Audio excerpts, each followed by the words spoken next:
What's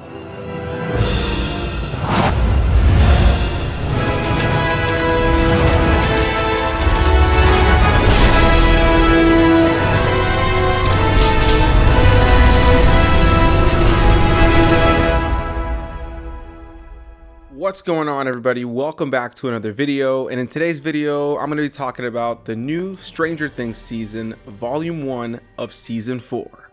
Stranger Things is back. The Duffer Brothers are back alongside people like Sean Levy and Nimrod Antel to give us the next chapter in the Stranger Things saga. And this time around we have it in separate volumes, with the first volume just having been released this past weekend, and at the beginning of July we'll be getting the second volume, which is pretty awesome. I really enjoy the fact that they decided to go a different route this time. I really enjoy the fact that they were able to kind of split the season up and give us these much longer episodes, with certain episodes being the length of movies, and we're going to get nearly 3-hour episodes in season 2. Man, it's so good to be back and filming reviews. If you guys have been seeing my videos as of late, I was in California this past weekend for Star Wars Celebration, and I was on another side of California for the weekend prior for a wedding. I did end up doing 2 reviews while I was there at that hotel room, but I haven't had a whole lot of time to catch up on a lot of the new movies and TV shows and things that have been coming out. I have been watching things like Obi-Wan Kenobi, so I will be doing a review for that entire season once it is all complete and all 6 episodes have dropped. But for now, we're here to talk about the latest Stranger Things season, or at least the first half of it, because as I just mentioned, they decided to split up the season into 2 volumes, with the second volume coming in the early part of July. And I gotta say, I really like the fact that they decided to go this route with doing this. It elongates the story, gives us more than just a weekend to talk about this show, which is such a great show. And it's one of those things sometimes where there's so many movies and TV shows and video games and things, entertainment, YouTube videos, different various things to keep up with on top of our everyday lives, and wanting to do things off of a screen and actually enjoy the people around us. And yeah, it's so easy to just fall behind, and it's so easy to sometimes forget how great something is and realize how much of a hole was within you for that series or that movie franchise or whatever the case may be. So I think it goes without saying that I was incredibly excited to get into Stranger Things once again. It was great to just be back with these characters and have these fantastic actors and actresses in this series once again. Again, it's one of those things where you don't really even realize how much you've missed something until you're watching it again. And yeah, just going straight into that first opening credits was just great. Hearing the music again, I looked over at my fiance, I believe it was like on the first or second episode, and just said, man, it's just so good to be watching the show again. And you kind of not forget how good it is, but it's one of those things where you've stepped away from it for quite some time, so to get back into just how good it is and how engaging these characters is just great. Once again, Millie Bobby Brown, David Harbour, Winona Ryder, and the rest of the cast return, which is just great to see all these actors grow up. It's crazy. I was working at a movie theater when the first season aired, which is arguably still my favorite season, even though they've done bigger and maybe better things with future seasons. There's something about the simplicity of the first season that I still love so much. It was like a lightning in a bottle kind of thing. It was so new, fresh, and different that it was just something about it that still to this day is just one of my favorite first seasons of television all around.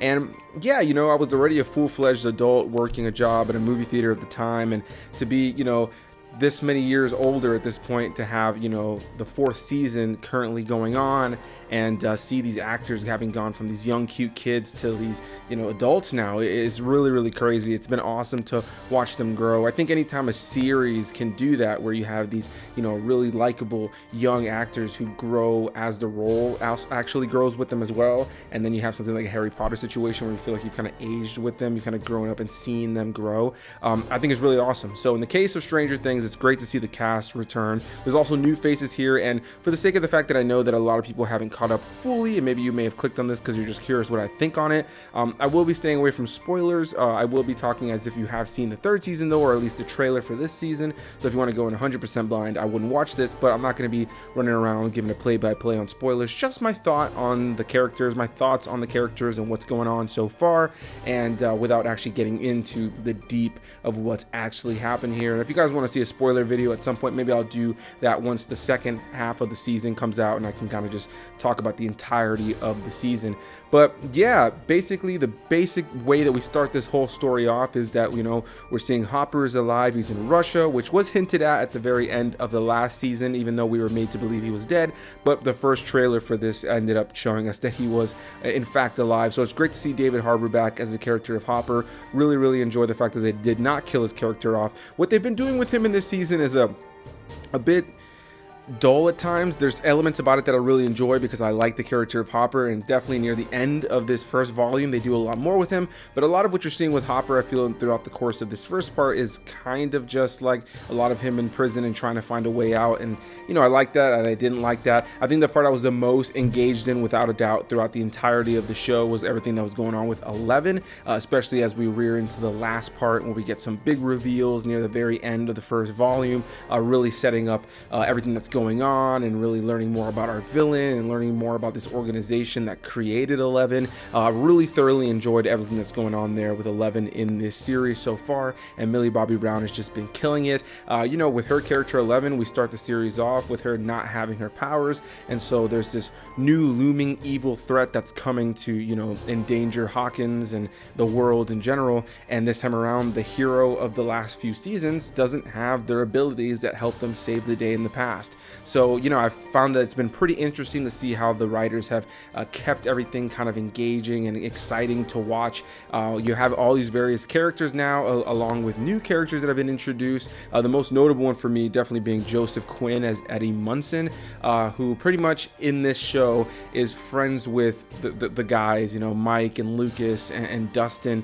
And pretty much there is something that ends up happening that this guy ends up getting accused for, and he's now on the run, and he's kind of working with our Stranger Things gang to kind of keep him protected as they, you know, uncover the truth. As we know as viewers at this point, obviously there's some sort of looming threat, a new villain that you can see in the trailer that is coming from the Upside Down. And yeah, in the show they end up naming him Vecna, and I won't say much more on him if you haven't seen the entirety of the season yet. But yeah, I really enjoy this villain. The practical makeup used to bring this character to life is great. Hey guys, really quick, so I'm editing the video and realized that in terms of Vecna, I did not mention the very big Freddy Krueger Nightmare on Elm Street vibes that I'm sure people would mention in the comments down below. Yes, definitely felt that. Saw some comments about that being the case before I went into the season. So it was really nice to actually check out the season and see all these Nightmare on Elm Street kind of, you know, isms while you're watching it. There's so many elements that feel so much like a Nightmare on Elm Street film, like a Freddy Krueger film. And even in the earlier episodes, there's a part where we're with Robin and Steve inside, and a couple of other characters inside of the family video that they work in. And in the background, there's only one cardboard standee, and it's Freddy Krueger. So it's very much clear with the villain here, and the way that he goes about killing individuals, and the way things happen, and the way, you know, he looks to an extent. I don't want to get too far with spoilers, but yeah, you could definitely tell that they were definitely leaning into a Freddy Krueger vibe. And yeah, just wanted to slip that in here, even though I didn't do it in my initial review. Yeah, overall, really thoroughly enjoyed that element of it. And if you've seen this channel, if you've seen my older reviews, you know that I've covered the entirety of the Freddy Krueger films here on the channel. So it's nice to see a show like Stranger Things definitely pull like references and pay homage in a lot of ways to it. And this season also stars Robert Englund, which is a really great nod as well.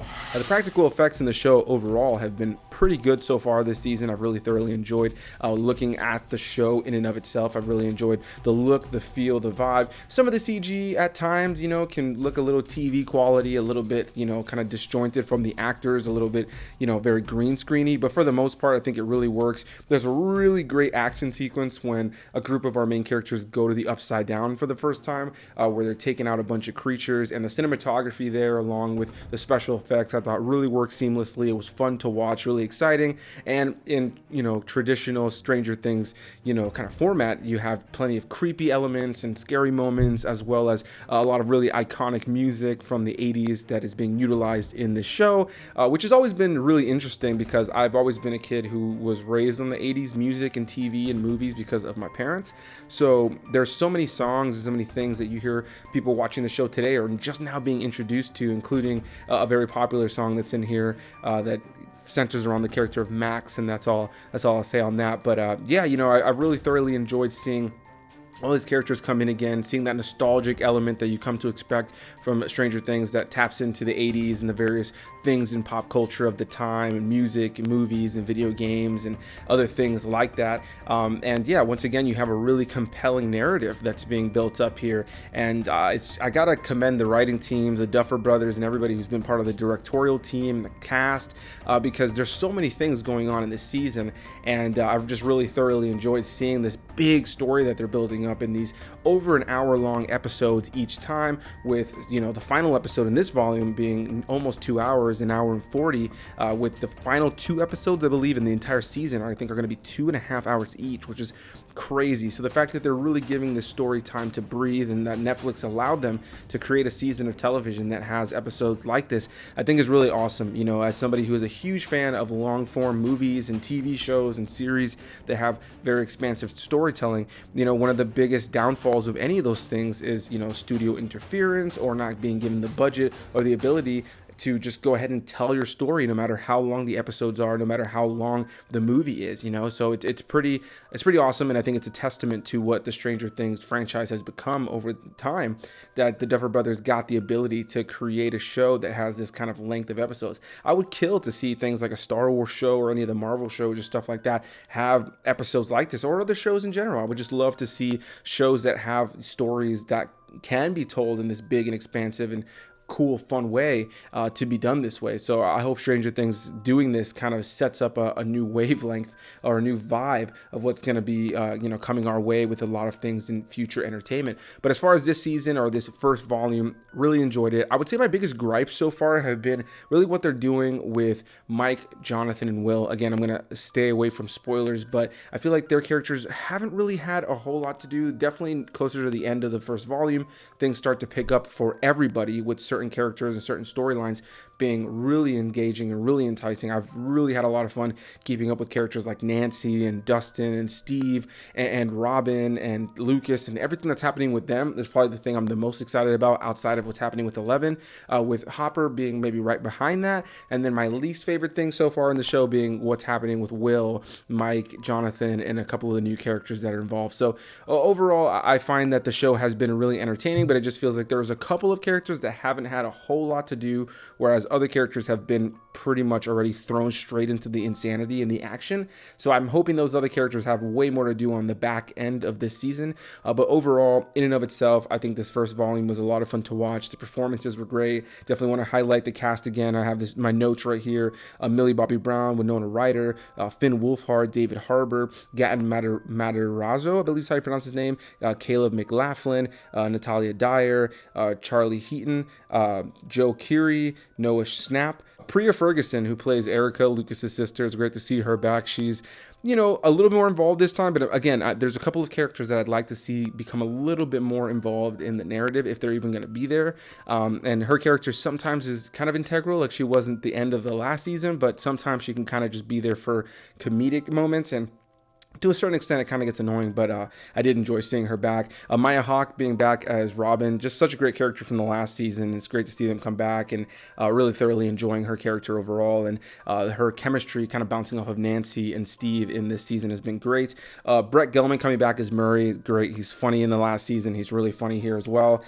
Jamie Campbell Bower plays a very important character in the series. I won't say what his role is in this at all, but really thoroughly enjoying his performance. I've always been a big fan of him from things like Sweeney Todd personally, so it's great to see him here in another series that I really enjoy, giving another great performance. I really enjoy the writing around his character as well, and I think he's really been compelling to watch. And then I mentioned earlier Joseph Quinn as Eddie Munson, who I think is one of the standout new characters for sure. He really goes for it, and he's given a great performance, very believable, while also being very cheesy, over the top, like 80s kind of metalhead kind of guy. Overall, I'm enjoying the season. I think it looks great. There's something about the tone that's just right. It's creepy. There's some definitely gruesome moments in this season too. I think this definitely has some of the darkest imagery. Some people have said they've been really scared of this season too. I haven't really found it to be overly scary myself, but I have found it to be definitely one of the more creepy seasons of Stranger Things. They're definitely leaning heavier into a horror element, and some of the kills and gore and blood that's going on in this season is definitely a lot more intense than things we've seen in previous seasons. So overall, I'm happy to see the writers and the directors just going for it and having fun, telling these big long episodes, you know, these huge stories across episodes that really built up to something really exciting and left us on a big cliffhanger for the second half of the season. And I can't wait to see these, you know, nearly 3-hour long episodes that we're going to be getting in the final season. So I hope you guys enjoyed listening to me ramble about Stranger Things season 4 volume 1, and I definitely want to hear what you guys have to say down below. Did you like this first part of the season? Did you not like this first part of the season? Definitely a lot to talk about. Again, maybe I'll do a spoiler live stream once the second part is dropped and me and a group of other YouTubers can discuss it. If that's something you guys would like, leave a comment down below. But for now, let me know down below also what you liked about the season, what you did not like about this season or the first part of the season. And yeah, I can't wait to hear what you guys have to say down below. A big thanks to you guys for watching, and I'll see you guys in the next one. Bye-bye.